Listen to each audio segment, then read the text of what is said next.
सेवारो नमस्ते। यो global network YouTube channel हेर्नुहुने र माया गर्नुहुने सम्पूर्ण दर्शकहरूको माझमा म गंगा किमदाङ लिम्बू उपस्थित भएको छु। यो ग्लोबल नेटवर्क युट्युब च्यानल हेर्नुहुने माया गर्नुहुने दर्शकहरूलाई लाइक, शेयर, सब्स्क्राइब र कमेन्ट पनि गरिदिनुहोला भनेर विनम्र अनुरोध गर्दछु। तपाईहरुको कमेन्टले यो ग्लोबल नेटवर्क युट्युब च्यानललाई अगाडि बढाउने ठूलो ऊर्जा मिलिरहेको छ। यो ग्लोबल नेटवर्क युट्युब च्यानलको मेन अब्जेक्टिभ्स भनेको हिस्ट्रीलाई एक्सप्लोर गर्ने, कल्चरलाई प्रोटेक्ट गर्ने, प्रमोट गर्ने र सभ्यतालाई बचाऊ भन्ने हो।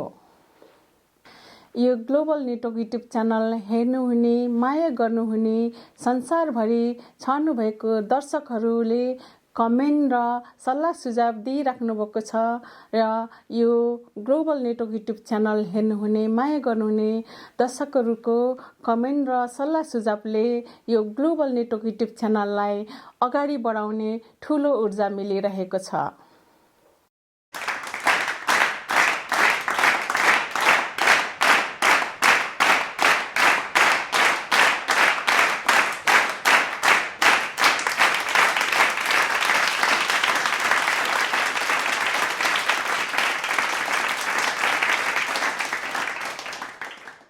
ल यहाँहरु सबैलाई सेउपाखा सेवारो एकमुष्ट अभिवादन, आदिवासी अभिवादन।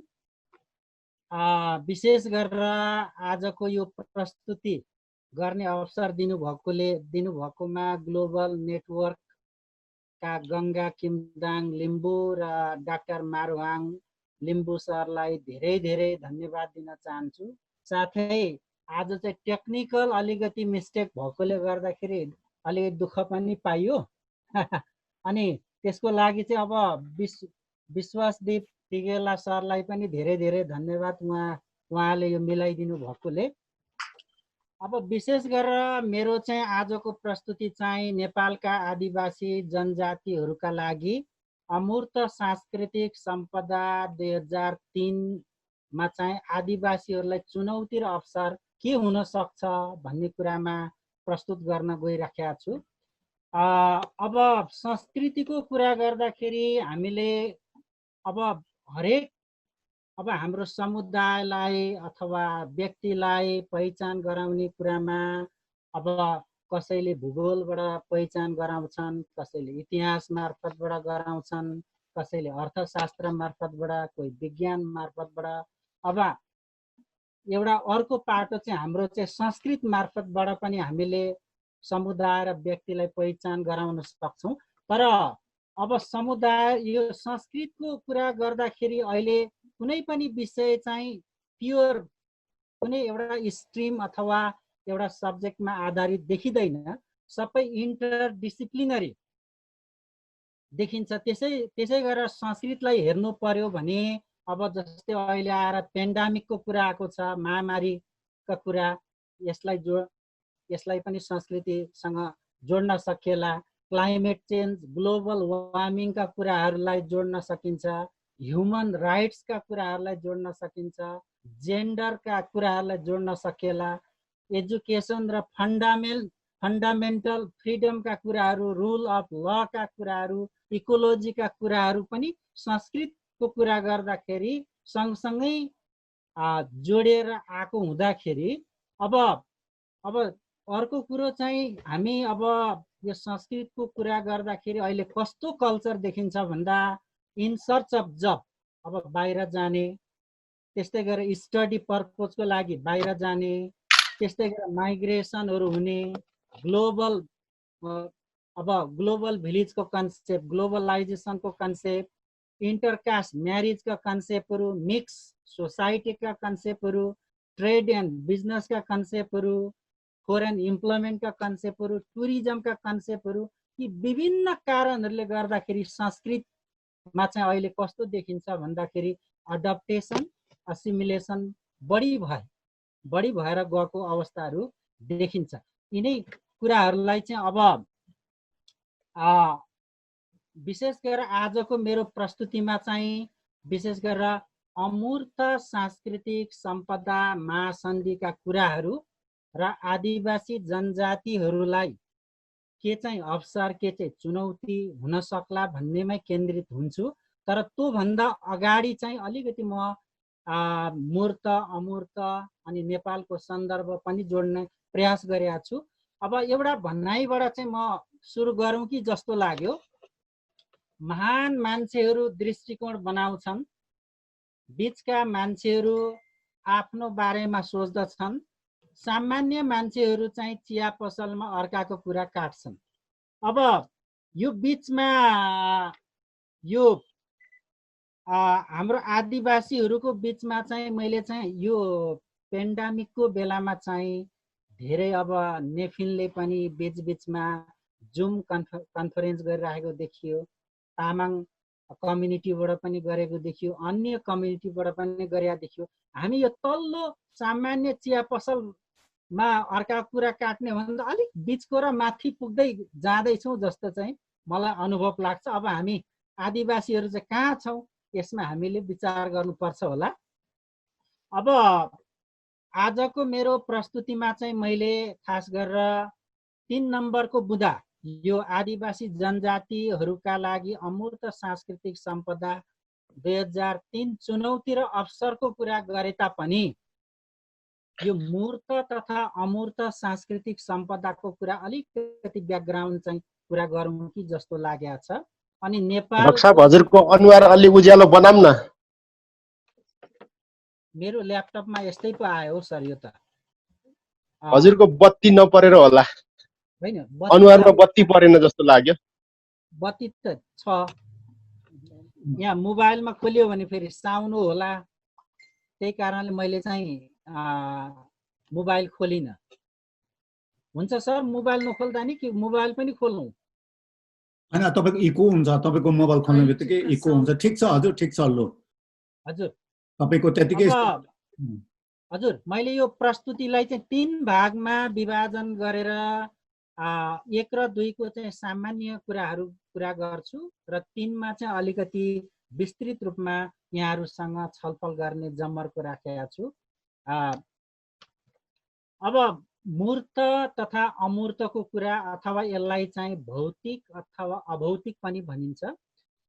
यस कुरामा कुरा गर्दाखेरि अब सम्पदाको कुरा गर्दाखेरि यहाँहरू यहाँ पिक नक्सामा हेर्न सक्नुहुन्छ। अब हामीसँग विशेष गरेर 2 खालको सम्पदा पाइन्छ। एउटा चाहिँ नेचुरल हेरिटेज, प्राकृतिक सम्पदा। अब जस्तै यहाँ हिमाल, खोला नाला, वन जङ्गल, हावा पानी, यो सबै नेचुरल भयो भने एउटा चाहिँ मानव निर्मित।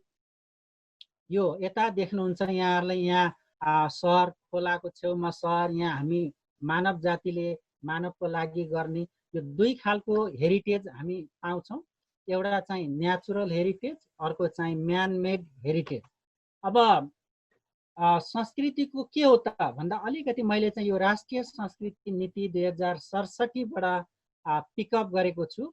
विवेकशील मानव जातिले आफ्नो ज्ञान, सिप र क्षमताको उपयोग गरी निर्माण या रचना गरेका यावत सिर्जना अनुरूपको जीवनशैली नै मानव संस्कृति हो। अब यो संस्कृति अब हाम्रो पिता पुर्खादेखि उहिलेदेखि अहिलेसम्म हामी कहाँ आइपुगेको सबै ज्ञान, गुण, सिप, कला सबै संस्कृति भइहाल्यो।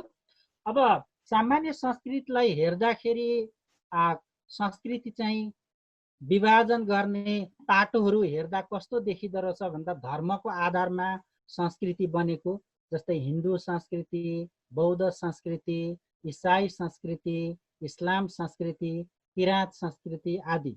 त्यस्तै गरेर यो पृथ्वीलाई अब विभाजन गरेर पृथ्वीलाई चाहिँ मध्यनजर गरेर पृथ्वीलाई अब हेर्दाखेरि विश्व साहित्य वा दर्शनको आधारमा चाहिँ पाश्चात्य संस्कृति, पूर्वीय संस्कृति, यो इस्टर्न र वेस्टर्न कल्चर देखिन्छ। त्यस्तै देशको हिसाबले हेर्दाखेरि, देश वा राज्यको हिसाबले हेर्दा, जस्तै अब नेपालको नेपाली संस्कृति, भारतको भारतीय संस्कृति, चीनको चिनिया संस्कृति, फ्रान्सेली संस्कृति, युरोपेली संस्कृति, अमेरिकी संस्कृति यसरी देखिन्छ भने भूगोल तथा क्षेत्रको आधारमा हेर्दा अब जस्तै किराँती संस्कृति, लिम्बुवान संस्कृति, कर्णाली संस्कृति, मिथिला संस्कृति, मगरात संस्कृति, थरुहट संस्कृति, तमु संस्कृति, ताम्सालिङ संस्कृति यस्तो देखिन्छ भने ऐतिहासिक शासनकालको हिसाबले संस्कृतिलाई हेर्ने हो भने किराँतकालीन संस्कृति, लिच्छवीकालीन संस्कृति, मल्लकालीन संस्कृति, मध्यकालीन संस्कृति, राणाकालीन संस्कृति, शाहवंशीय संस्कृति, अब अहिले आएर चाहिँ लोकतान्त्रिक गणतान्त्रिक संस्कृति यसरी देखिन्छ भने समय अब यो शासनकालमा हेर्दाखेरि समयकाललाई हेर्दा प्राचीन संस्कृति, मध्यकालीन संस्कृति, आधुनिक संस्कृति, उत्तर आधुनिक संस्कृति देखिन्छ भन्दा अब एथनिक कम्युनिटीहरूलाई हेर्दा जातीय आधारमा हेर्दा नेवारी संस्कृति, धिमाल संस्कृति, जिरेल संस्कृति, तामाङ संस्कृति, गुरुङ संस्कृति, लिम्बू संस्कृति, खस संस्कृति, थारू संस्कृति, मगर संस्कृति, राई संस्कृति, बाहुन संस्कृति यसरी संस्कृतिहरूलाई चाहिँ विभाजन गरेको देखिन्छ। अब युनेस्को यो युनेस्को चाहिँ एउटा युएन को स्पेशलाइज एजेन्सी भएको कारणले गर्दाखेरि युनेस्कोले चाहिँ विशेष गरेर पिस र सेक्युरिटीमा चाहिँ कन्ट्रिब्युसन गर्दै आएको छ। वर्ल्डमा चाहिँ कसरी पिस र सेक्युरिटी गर्ने, कसरी स्टेट अब विभिन्न पक्ष राज्यहरूसँग मिलेर युनिभर्सल जस्टिसको लागि, रुल अफ लको लागि, ह्युमन राइट्सको लागि, फन्डामेन्टल फ्रिडमको लागि कसरी काम गर्ने भनेर युनेस्कोले काम गरिरहेको देखिन्छ भन्दा अब युनेस्कोले चाहिँ यो कुनै जति पनि काम गर्छ यो चाहिँ विथआउट डिस्टिङसन अफ रेस, बिना जातीय भेदभाव, बिना लैङ्गिक भेदभाव, बिना भाषिक भेदभाव, बिना धर्ममा भेदभाव राखेर काम गरिरहेको हुन्छ।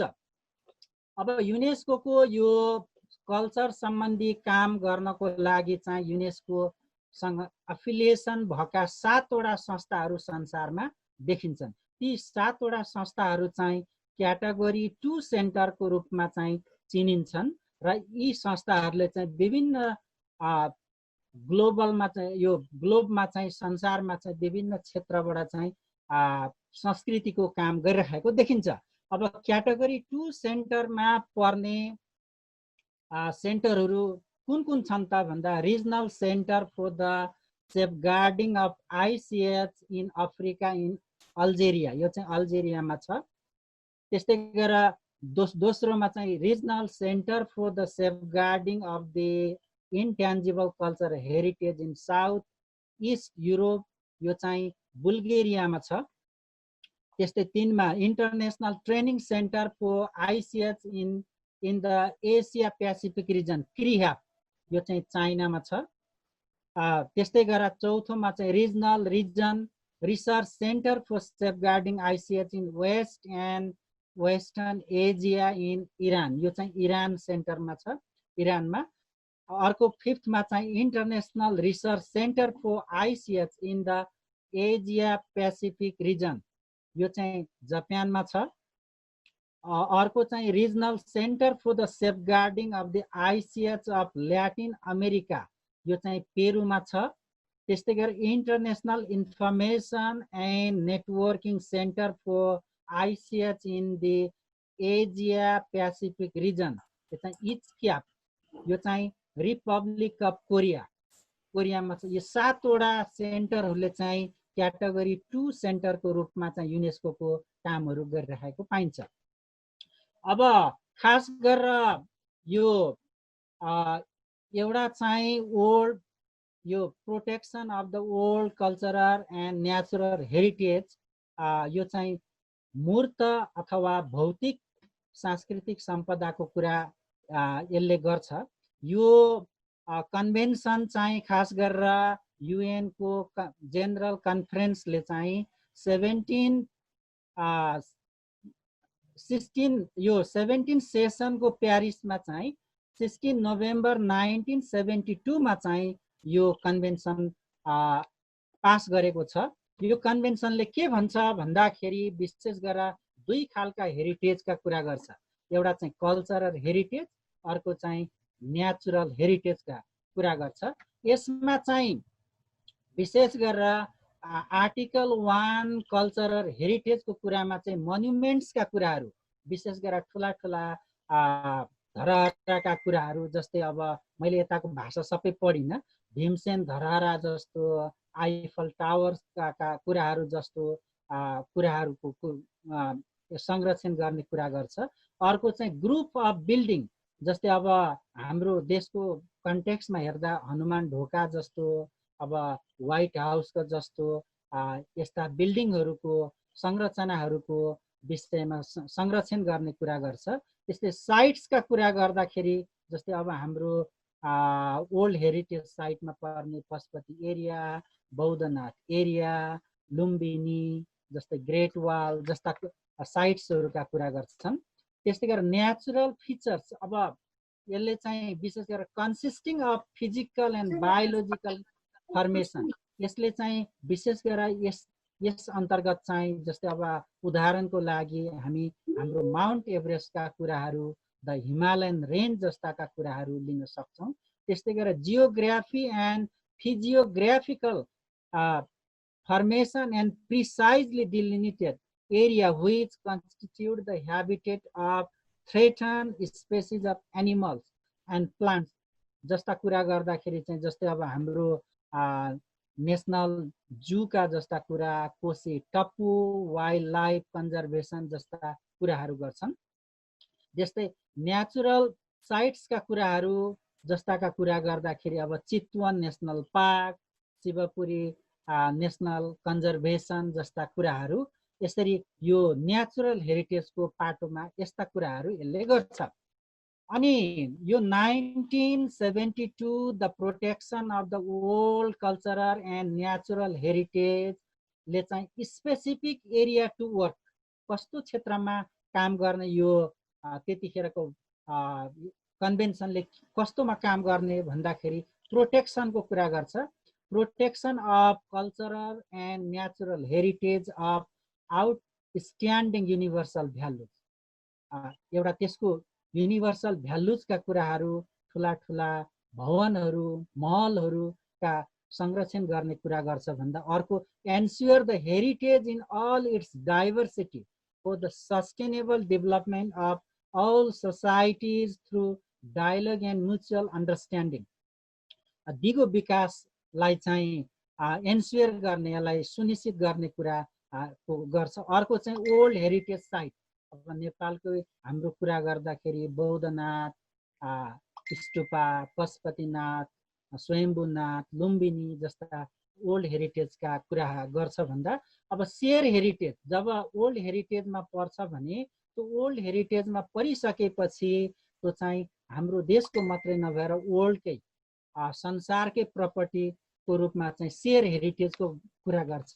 यसमा चाहिँ विशेष गरेर encourage countries to join the convention, जसरी पनि त्यो राष्ट्रहरूलाई चाहिँ कन्भेन्सनमा जोइन गर्नको लागि चाहिँ प्रोत्साहन गर्छ। Invite state parties to the convention to identify and nominate for inclusion on the old heritage list, old heritage लिस्टमा चाहिँ इन्भाइट गर्छ पक्ष राष्ट्रहरूलाई। Seek to ensure an appropriate and equitable balance between conservation, sustainability, and development, and the active involvement of our local community at all levels in the identification, protection, and management of our old heritage property for the quality of life of community. यो community को लागि quality life को लागि चाहिँ यसले कुरा गर्छ। अर्को चाहिँ join to cooperate in the protection of heritage, हेरिटेजमा चाहिँ जोइन भएर कोअपरेट गर्नको लागि चाहिँ यसले चाहिँ इन्करेज गर्छ। अर्को promote old heritage through communication, education, research, training and public awareness strategy, यो चाहिँ कसरी प्रमोसन गर्ने भन्ने कुराहरू यसले गर्छ। अब त्यो चाहिँ मूर्तको कुरा गर्छ भन्दा अब अमूर्त सांस्कृतिक सम्पदा महासन्धि चाहिँ कसरी आयो भन्दाखेरि अब यसले चाहिँ पहिला विभिन्न खालका कन्भेन्सनहरू ट्रिटिजहरूका कुराहरूलाई पनि यसले चाहिँ इन्टिग्रेटेड गरेर गएको पाइन्छ। जस्तै मानव अधिकार सम्बन्धी विश्वव्यापी घोषणा 1948, आर्थिक सामाजिक तथा सांस्कृतिक अधिकार सम्बन्धी अन्तर्राष्ट्रिय अनुबन्ध 1966 र नागरिक तथा राजनैतिक अधिकार सम्बन्धी अन्तर्राष्ट्रिय अनुबन्ध 1966, 1989 को परम्परागत संस्कृति तथा लोक वार्ताहरूको संरक्षण सम्बन्धी युनेस्को को सिफारिस, 2001 को सांस्कृतिक विविधता सम्बन्धी युनेस्को को विश्वव्यापी घोषणा र संस्कृति मन्त्रीहरूको तेस्रो गोलमेज बैठकद्वारा पारित 2002 को इस्तानबुल घोषणा, त्यस्तै गरेर 1972 को विश्व सांस्कृतिक एवं प्राकृतिक सम्पदा संरक्षण सम्बन्धी महासन्धिहरूलाई सबैलाई स्मरण गर्दै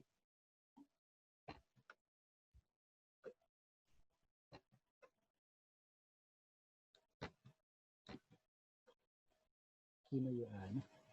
हराउनु भएको त हैन नि? हैन, यो स्लाइड हजुर। ओके। अनि त्यस्तै गरेर अमूर्त सांस्कृतिक सम्पदासँग सम्बन्धित युनेस्को को कार्यक्रमहरू, खास गरी मानवताका मौखिक एवं अमूर्त सम्पदाको उत्कृष्टतम रचनाहरूको घोषणा स्मरण गर्दै मानवतालाई नजिक ल्याउन र तिनीहरू बीच आदान प्रदान एवं समझदारी सुनिश्चित गर्नमा अमूर्त सांस्कृतिक सम्पदाको अमूल्य भूमिका एक कारक रहेको कुरालाई विचार गर्दै अक्टोबर 17, 2003 मा यो अमूर्त सांस्कृतिक सम्पदा महासन्धिलाई पक्ष राष्ट्रले अंगीकार गरेका हुन्। यो चाहिँ प्रिएम्बलमा यो महासन्धिको आइसिएच कन्भेन्सन 2003 को प्रिएम्बलमा यो कुरा लेखिएको छ। अब अमूर्त सांस्कृतिक सम्पदा के हो त भन्दाखेरि यसको यो महासन्धिको धारा 2.1 अनुसार के भन्छ भन्दाखेरि अमूर्त सांस्कृतिक सम्पदा भन्नाले प्रचलनहरू, प्रतिनिधित्वहरू, अभिव्यक्तिहरू, ज्ञान र सिपहरू, साथसाथै साधनहरू, वस्तुहरू, कला वस्तुहरू र त्यससँग जोडिएका सांस्कृतिक स्थलहरू जसलाई ती समुदायहरू, समूहहरू तथा कतिपय अवस्थामा व्यक्तिहरू समेतले सांस्कृतिक सम्पदाको अङ्गको रूपमा चिनारी गरिरहेका हुन्छन् र तिनैलाई अमूर्त सांस्कृतिक सम्पदा भनेर बुझ्नु पर्दछ भनेर यो चाहिँ उल्लेख गरिएको छ। अब अमूर्त सांस्कृतिक सम्पदाका केही उद्देश्यहरू छन्। यो 4वटा उद्देश्यहरू यही महासन्धिको धारा 1 अनुसार 1 मा उल्लेख गरिएको छ। पहिलो उद्देश्यमा के छ भन्दाखेरि अमूर्त सांस्कृतिक सम्पदाको संरक्षण गर्नु। जति पनि संसारमा भएका अमूर्त सांस्कृतिक सम्पदाको संरक्षण गर्ने पहिलो उद्देश्य राखेको छ। दोस्रो उद्देश्यमा चाहिँ सम्बन्ध समुदाय, समूह तथा व्यक्तिहरूको अमूर्त सांस्कृतिक सम्पदा प्रतिको सम्मान सुनिश्चित गर्ने। यो चाहिँ सम्मान हरेक जाति बीचको होला, एउटा समूह र अर्को समूह, एक देश र अर्को देश बीचको यो आइसिएच इन्टेन्जिबल कल्चर हेरिटेजलाई चाहिँ रिस्पेक्ट गर्ने, त्यसको सम्मानलाई सुनिश्चित गर्ने और दोस्रो उद्देश्य राखेको छ भन्दा तेस्रो उद्देश्यमा चाहिँ स्थानीय, राष्ट्रिय तथा अन्तर्राष्ट्रिय तहमा अमूर्त सांस्कृतिक सम्पदाको महत्त्वको बारेमा जनचेतना जगाउनु तथा तिनको एक आपसमा कदरको सुनिश्चित गर्ने। एउटा चाहिँ अवेयरनेस बिल्डअप गर्ने हो भने अर्को चाहिँ रिस्पेक्ट इच अदर्स आइसिएच, त्यो चाहिँ तेस्रो उद्देश्य छ भने चौथो उद्देश्यमा चाहिँ अन्तर्राष्ट्रिय सहयोग तथा सहायता उपलब्ध गराउनु, आवश्यक परेको बेलामा अन्तर्राष्ट्रिय सहायता उपलब्ध गराउने। यो 4वटा उद्देश्य चाहिँ युनेस्को को छ। अब अमूर्त सांस्कृतिक सम्पदाका विधाहरूको कुरा गर्दाखेरि यो विधा चाहिँ फेरि हार्ड एन्ड फास्ट कुरा गर्दैन। यसले एक देश र अर्को देशको विधा, त्यहाँको परिवेश, त्यहाँको अमूर्त सांस्कृतिक सम्पदा, त्यहाँको अवस्था अनुसार यो बढी पनि हुन सक्छ, कम पनि हुन सक्छ। उसले हार्ड एन्ड फास्ट यही 5 वटा मात्रै हुनुपर्छ भन्ने चाहिँ यो युनेस्को आइसिएच कन्भेन्सनले भन्दैन, तर एउटा जेनरल गाइडलाइन चाहिँ उसले 5 वटा डोमेनहरू, 5 वटा विधाहरू दिएको छ। यो 5 वटा विधामा पहिलो विधामा चाहिँ के भन्छ भन्दाखेरि अमूर्त सांस्कृतिक सम्पदाको संवाहकको रूपमा भाषा सहितका मौखिक परम्पराहरू तथा अभिव्यक्तिहरू, ओरल ट्रेडिसन एन्ड एक्सप्रेसनका कुरा चाहिँ पहिलो विधाको रूपमा कुरा गर्छ। दोस्रो विधामा चाहिँ अभिनय कलाहरू, पर्फर्मिङ आर्ट्सका कुरा गर्छ। तेस्रो विधा चाहिँ सामाजिक व्यवहारहरू, अनुष्ठानहरू र चाडपर्वका उत्सवहरू, यो चाहिँ सोसल प्र्याक्टिसेस, इभेन्ट एन्ड फेस्टिभलका कुराहरू यसले गर्छ। अर्को चौथो विधामा चाहिँ प्रकृति तथा विश्व भ्रमणसँग सम्बन्धित ज्ञान तथा व्यवहारहरू, यो चाहिँ nature and knowledge, concern to nature and युनिभर्सका कुराहरू गर्छ भन्दा पाँचौँ विधामा चाहिँ परम्परागत कला कौशलहरू, क्राफ्टम्यानसिपका कुराहरू गर्छ। यो 5 वटा विधाका कुराहरू चाहिँ अमूर्त सांस्कृतिक सम्पदाका कुराहरू युनेस्कोले गर्छ।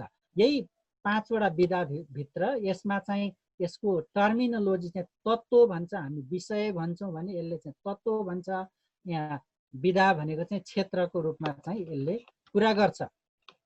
अब यो यहाँहरूलाई मैले ट्यान्जिबल र इन्ट्यान्जिबलको अलिकति कुरा गरेँ। अब दोस्रोमा चाहिँ नेपालमा चाहिँ अब अमूर्त सांस्कृतिक सम्पदा 2003 का गतिविधिहरू के भइराखेका छन् अथवा अहिलेसम्म के भयो भन्दाखेरि म चाहिँ सुरुदेखि नै अब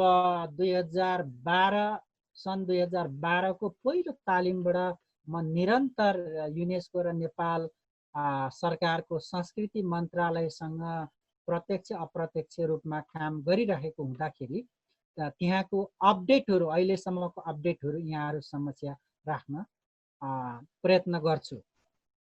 अब नेपाललाई अहिलेको सन्दर्भमा हेर्दाखेरि चाहिँ अब यी 7 वटा प्रदेश भइसकेको छ।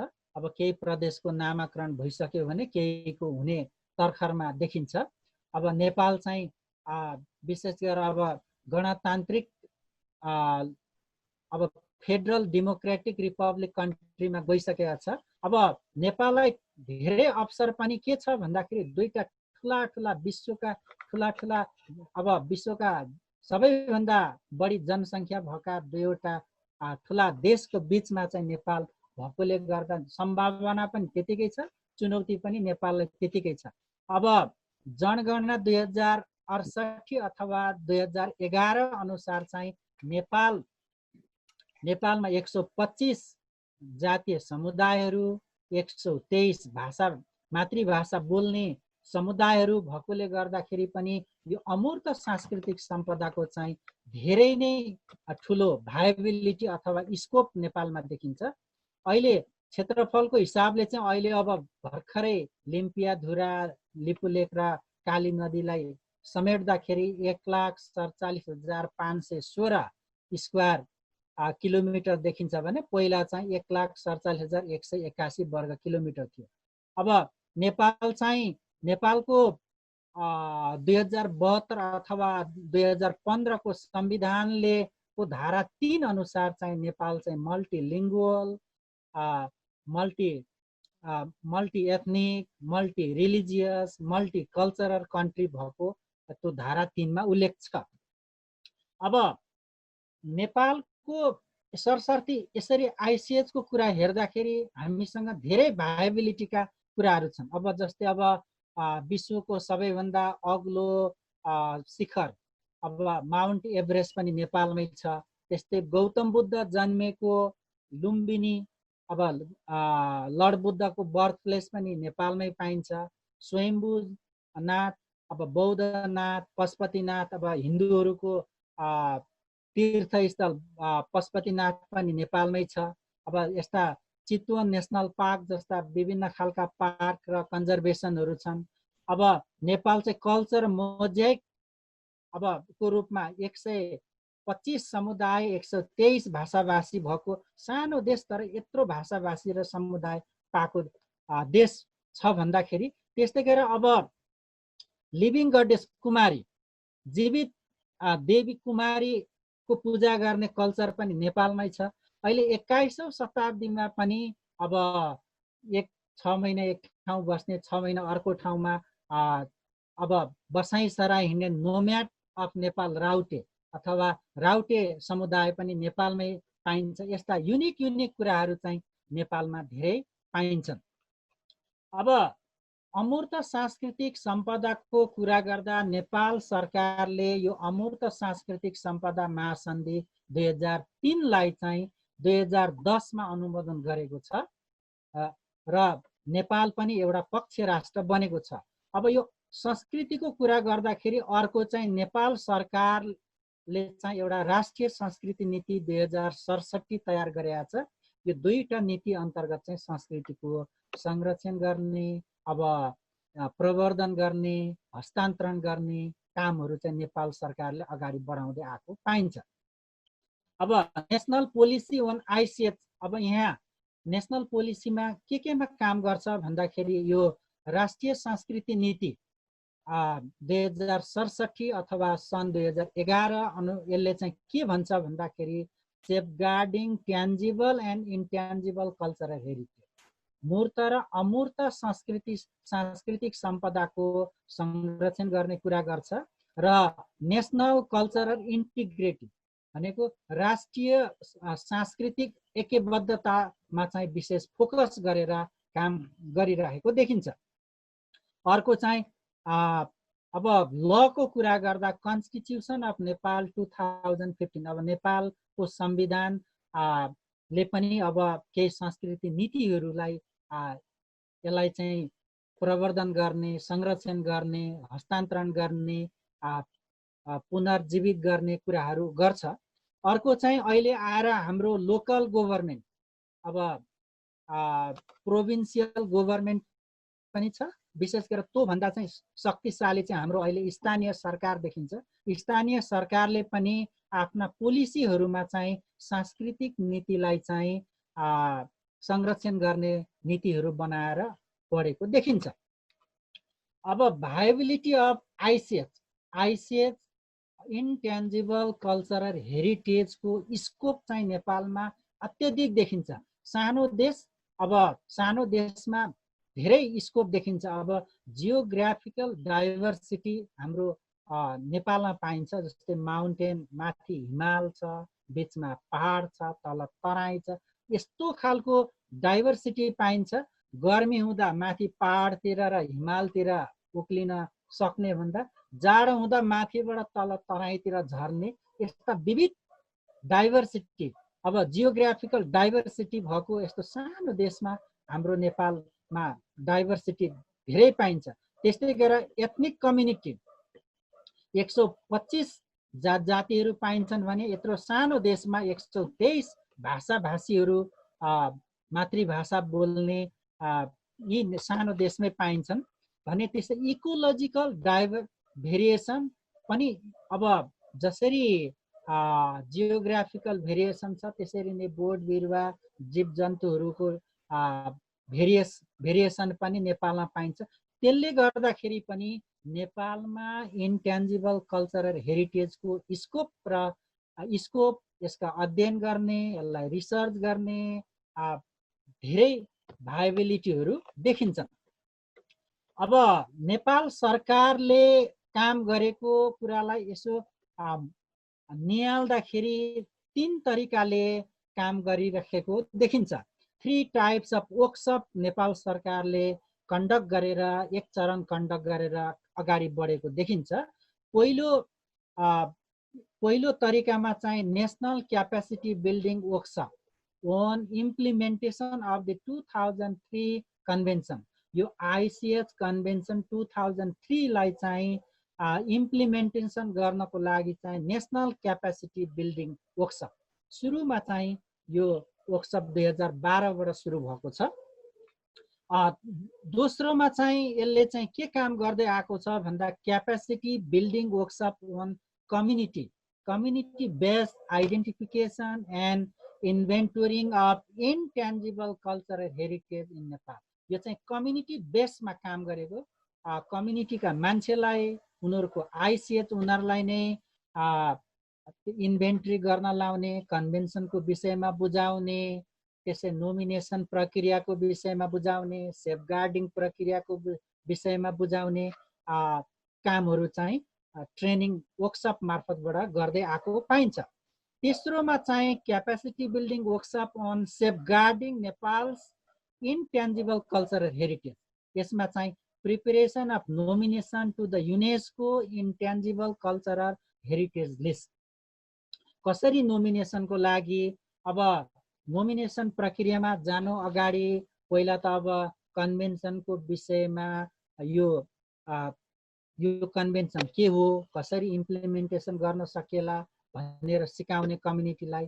त्यस पछाडि फिल्ड बेसमा इन्भेन्टोरिङ गर्ने कामहरू, त्यस पछाडि नोमिनेसन प्रक्रिया अनि सेफगार्डिङ प्रक्रिया, यो सबै गरिसकेपछि नोमिनेसनको काम चाहिँ अब युनेस्को लिस्टमा चाहिँ नोमिनेसन गर्ने प्रक्रिया सुरु हुन्छ। अहिलेसम्म नेपाल सरकारले एउटा पनि नोमिनेसन लिस्ट अगाडि बढाएको छैन, तर सुन्नमा आएको चाहिँ रातो मसिन्द्रनाथलाई चाहिँ नोमिनेसन लिस्टमा अगाडि बढाउने भन्ने कुरा चाहिँ आइराखेको छ। अब नेपालको अपडेटलाई हेर्ने हो भने नेपालमा अहिलेसम्म आइसिएच को विषयमा के तालिमहरू भए त भन्दाखेरि, पहिलो national workshop on orientation on ICH convention 2003, यो चाहिँ युनेस्को अफिस र मिनिस्ट्री अफ कल्चर नेपाल गभर्मेन्टले चाहिँ अन्नपूर्ण होटलमा अप्रिल 16 देखि 20 2012 मा यो एउटा राष्ट्रिय स्तरको चाहिँ 60 जना विभिन्न कल्चर क्षेत्रका व्यक्तित्वहरूलाई समेटेर गरेको थियो। दोस्रोमा चाहिँ आइसिएच इन्भेन्टरिङ अन जिरेल कम्युनिटी, यो चाहिँ जिरेल कम्युनिटीमा गएर फिल्ड वर्क, यो चाहिँ जिरी 3 अब सिक्री गाउँमा दोलखामा गएर यो चाहिँ फिल्ड वर्क काम गरिएको थियो। यो चाहिँ जनवरी 21 बाट 28 सम्म 2013 मा यो चाहिँ फिल्ड वर्क काम सम्पन्न भएको थियो।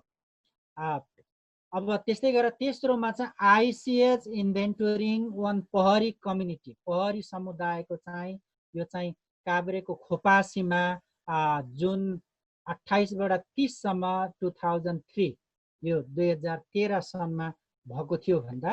त्यस्तै गरेर national workshop and orientation on ICH nomination process, यो चाहिँ थापाथलीमा कार्यक्रम आयोजना गरेका थियो। यो चाहिँ सेप्टेम्बर 16 देखि 20 2013 मा काम यो नोमिनेसन प्रोसेसका कुराहरू तालिम भएको थियो भन्दा। अर्को तालिम चाहिँ developing safeguarding plan for intangible cultural heritage in Nepal, organized by UNESCO Office and Ministry of Culture in supports of KRIHA China at Yellow Pagoda Hotel कान्तिपथ, यो चाहिँ नोभेम्बर 21 बाट 25 सम्म 2016 मा चाहिँ यसरी यो चारैवटा तालिमहरू, पहिलो चाहिँ कन्भेन्सनको विषयमा इम्प्लिमेन्टेसनको, अनि इन्भेन्टोरिङको, त्यस पछाडि नोमिनेसन प्रोसेसको, त्यस पछाडि सेफगार्डिङ, यो चारैवटा सकेपछि अनि इस्टर्न नेपाल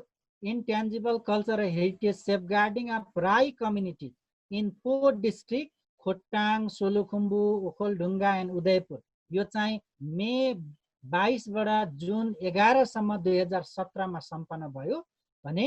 अर्को चाहिँ workshop on capacity building of the 2003 convention organize by world culture net in supports of क्रिया वुडल्यान्ड होटल दरबार मार्ग, यो चाहिँ सेप्टेम्बर 4 देखि 8 2017 मा यी तालिमहरू चाहिँ राष्ट्रिय स्तरमा काम भएको छ।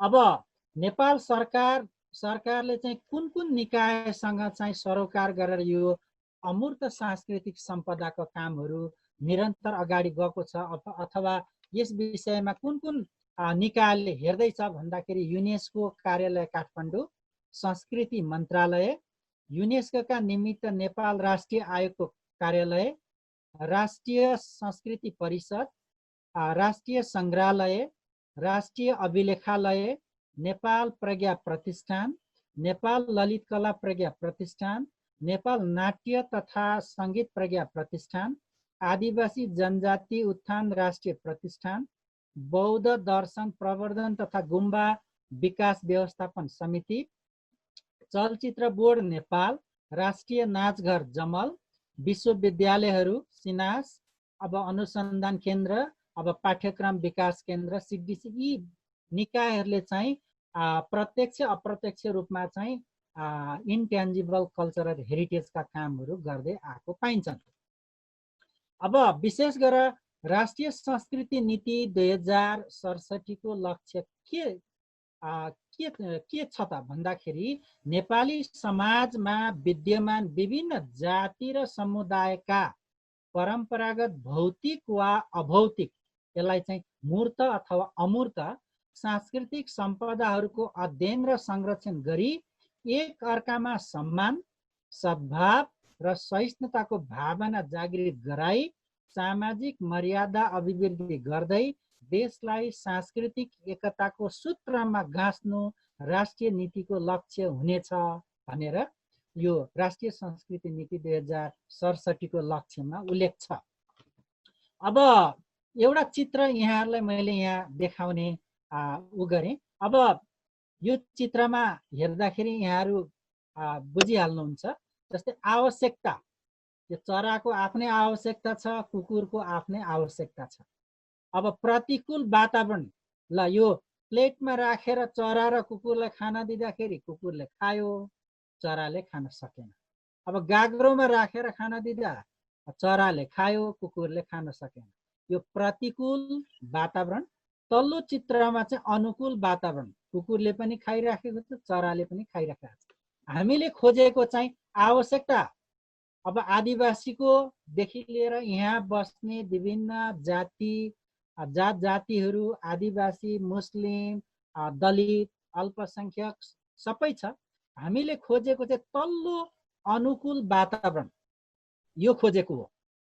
यस्तो खालको वातावरण हाम्रो देशमा चाहिँ अब राज्य सरकार चलाउने मेकानिजमदेखि लिएर यसका विभिन्न पोलिसीदेखि लिएर इम्प्लिमेन्टेसन फेजहरूमा आउनुपर्छ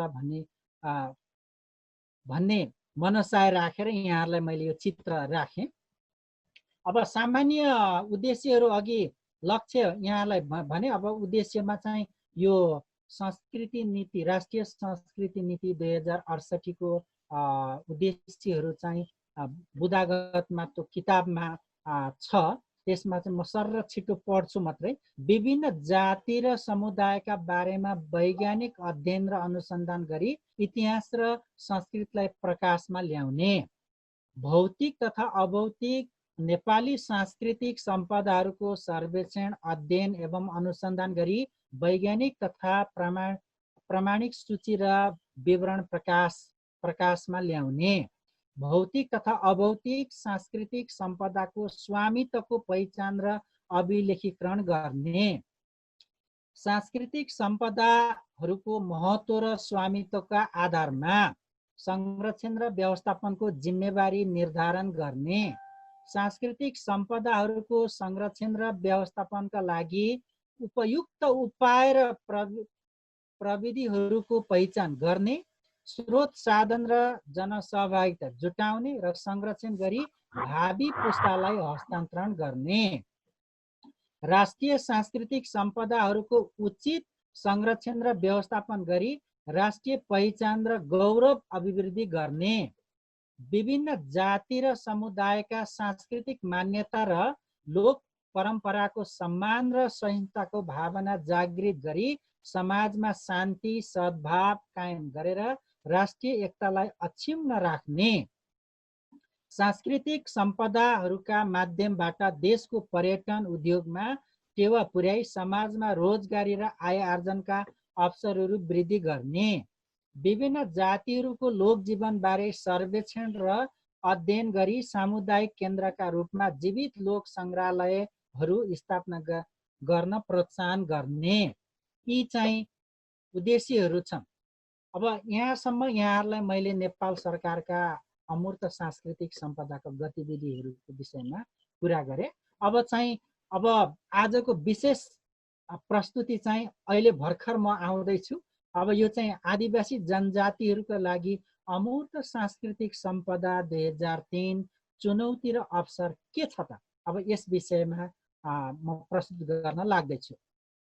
अब पहिला यो गर्न अगाडि अलिकति म आदिवासी राष्ट्रिय जनजाति विकास समिति र आदिवासी जनजाति उत्थान राष्ट्रिय प्रतिष्ठानको अलिकति कुराबाट सुरु गरेर अगाडि बढ्न चाहन्छु। राष्ट्रिय जनजाति विकास समिति 2054 को गठन यो चाहिँ आदिवासी जनजातिहरूले आफ्ना पहिचानको मुद्दालाई घनीभूत उठाउँदै सरकारलाई आन्दोलन र निरन्तर दबाब दिएपछि तत्कालीन श्री 5 को सरकारको मन्त्री स्तरीय निर्णय अनुसार प्राध्यापक सन्तबहादुर गुरुङको संयोजकमा 6 सदस्यीय जनजाति उत्थान राष्ट्रिय प्रतिष्ठान कार्यदलको गठन भयो।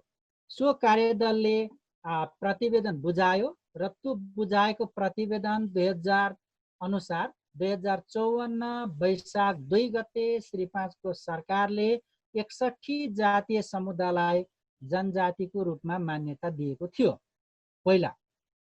तर पछि 2058 सालमा आदिवासी जनजाति उत्थान प्रतिष्ठानको स्थापना भएपछि आदिवासी जनजाति उत्थान राष्ट्रिय प्रतिष्ठान ऐन 2058 ले चाहिँ 59 समुदायहरूलाई मात्र आदिवासी जनजातिको रूपमा पहिचान गरी कानुनी मान्यता दिएको अवस्था छ।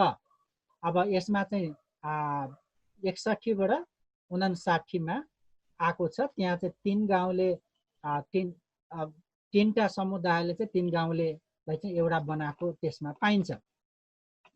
अब आदिवासी जनजाति उत्थान राष्ट्रिय प्रतिष्ठान ऐन 2058 परिच्छेद 2 दफा 5 बमोजिम यो प्रतिष्ठानको चाहिँ उद्देश्य के छ भन्दाखेरि आदिवासी जनजातिहरूको सामाजिक, शैक्षिक, आर्थिक तथा सांस्कृतिक विकास तथा उत्थानसँग सम्बन्धित कार्यक्रम तर्जुमा र कार्यान्वयन गरी आदिवासी जनजातिको सर्वाङ्गीण विकास गर्ने।